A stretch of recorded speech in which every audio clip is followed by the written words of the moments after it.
Welcome back. Now that your participants are scheduled and you've prepared your interview materials, you're finally ready to conduct those interviews. In this video, we'll review the 4 steps to conducting user interviews. As I mentioned before, conducting interviews with real people is a great way to learn more about users' needs. Like many other UX designers, I find this part of the design process extremely exciting. For me, interacting with users to identify pain points is like connecting puzzle pieces. By the end of my interviews, what started off as standalone pain points comes together to create a better understanding of what needs to happen to improve the product. Okay, let's get started.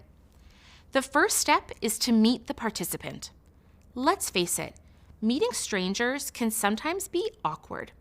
You may not know what to expect or you don't know what to say. Your job as a UX professional is to make your participants feel relaxed and at ease. Here are some tips on how to do this. Build a good rapport. This is all about establishing a professional but friendly interaction. You can use light conversation to start, something like, "How's your day going?" You should also thank the participant for coming. Thanking users is a part of establishing a good rapport and can make them feel like their opinions and time are valued. Take time to review legal details that your interviewees need to know before the interview starts. This can be a good time to present any legal documents that require their consent to release audio recordings. You could also have your participants sign a verification that they are above the age of 18 and don't need permission from a parent or guardian.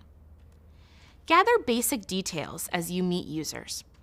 Remember to ask about any details that are relevant to the interview, like their name and demographic information.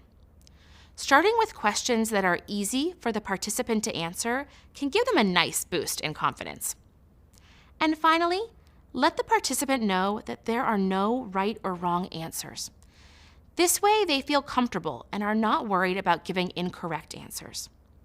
Now you're ready for the second step of the interview process, conducting the interview. Here are a couple of things to keep in mind as you conduct interviews. Follow interview etiquette. Speak in a clear and concise manner while asking questions. It's important to remain professional no matter how users answer a question. While interviewing, also remember to ask open-ended questions. Asking yes or no questions doesn't allow your participant to tell their honest thoughts on your product.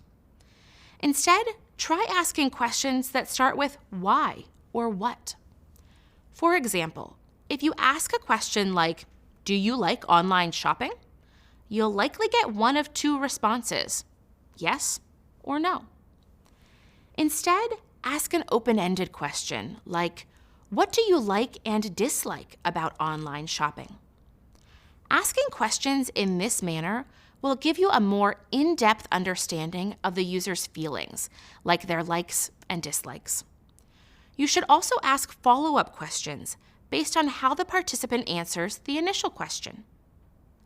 As you are conducting interviews, remember to take notes, which is the third step of conducting a user interview. Have you ever had a great conversation with a friend only to struggle to remember the specifics of the conversation later on? Maybe you remember how the conversation started and ended, but everything in the middle is a blur. This happens to all of us, and user interviews are no different. That's why it's helpful to take notes during the interview. In the UX world, researchers who work for companies or on teams often have other members moderate or take notes during the session. For now, you'll have to fill both of these roles on your own. While taking notes, you'll want to highlight compelling quotes. These interesting quotes are great indicators about how users really think and feel. They can be included in empathy maps and user testimonies later on. Document observations about participants. Sometimes what a participant does is equally important as what they say. Making notes on their mood, expressions, body language, and behaviors will be important to consider when creating empathy maps. Finally, consider recording interviews. When you're first learning how to conduct research, recording is ideal. It can be helpful later when you're revisiting parts of an interview or taking additional notes after the interview is over. Again, it's best practice to always ask your participants for their permission to record them before the interview begins. The fourth and final step to conducting a user interview is to wrap up the interview. Just like in a track race, when you're nearing the finish line of an interview, it's important to end just as strongly as when you started. Wrapping up an interview without showing gratitude to participants for joining the interview can leave them feeling uncomfortable or wishing they had not agreed to participate. Instead, you want them to leave feeling like their opinions were a valuable contribution to your overall design process. To do this, wrap up the interview by giving users a chance to share final thoughts about any items discussed during the interview. Some participants might open up about their opinions and reveal insights that they didn't share earlier. You might try asking them if there are any new points they want to add. Also, you should always thank the participant again for their time.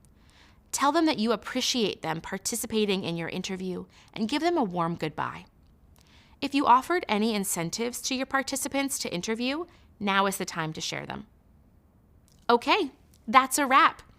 I hope learning these steps helps approaching an interview feel less intimidating. Following each of these steps in order increases the likelihood that your interview will run smoothly. In the next video, you'll move on to creating an empathy map. Meet you there.